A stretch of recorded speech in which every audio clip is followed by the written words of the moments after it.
It's a normal day in Hong Kong, when suddenly the biggest tsunami in history hits the city, quickly flooding the streets and filling up the buildings.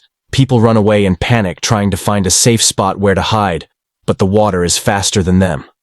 Only those who manage to get to a floor high enough survive, and Hong Kong loses most of its population in just a couple of hours. 5 years later. Asha still has nightmares of the horror she felt that day. However, every morning, she bottles up her fear and pushes through to keep on surviving. She's living in a high building that is in ruins, and she takes advantage of the trash to keep her things hidden from potential enemies.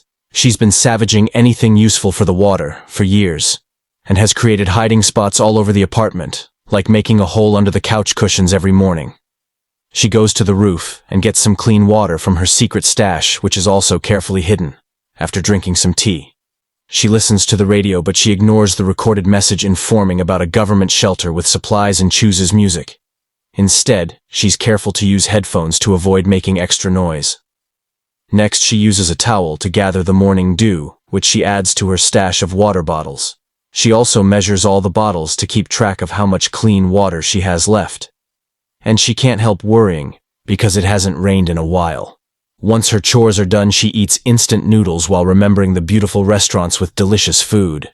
She used to visit with her friends afterward. Asha uses binoculars to watch over the area. Only the top of the buildings can be seen sticking out of the water, and occasionally those buildings would start crumbling down. She also makes sure that the few surviving neighbors are still in their apartments. Suddenly she sees a box floating in the water and rushes to a different window where she's installed a makeshift harpoon like mechanism that she uses to scavenge with one quick shot. She manages to catch the box, but when she tries to pull it in, something in the water drags the box down and makes her hit the edge of the window, hurting her arm. Asha ignores the pain and keeps on pulling against the mysterious strength, falling back from the whiplash when the creature finally lets go of it.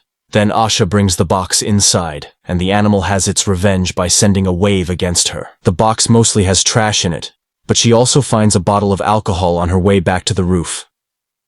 Asha stares at the door at the end of the corridor before moving again. Clearly upset on the roof, she uses the alcohol to clean her wound before wrapping it up and drinking the pain down. In the evening, she hears screaming and looks outside to discover 2 boats of violent scavengers have come by and are attacking the neighbors. There's also a man on the other roof looking at her building, so Asha hides for a few seconds before looking again. It seems the boats are coming to her place, so she rushes downstairs, hides all her daily things, covers her mattress, and even throws some dirt on the hallway to make it look live-in. Then she hides behind a fake wall in a closet, making sure to keep silent as the scavengers get into the room and begin looking around for food. Even checking the closet, thankfully. They don't find anything, but Asha gets startled when she hears a shot. A boy just shot his gun because he thought something moving, but it was a mistake after the group is gone. Asha cries in relief and tries to calm herself down with a nice memory before the tragedy happened. Asha had gained a half-sister, and she took her out for a meal to start bonding.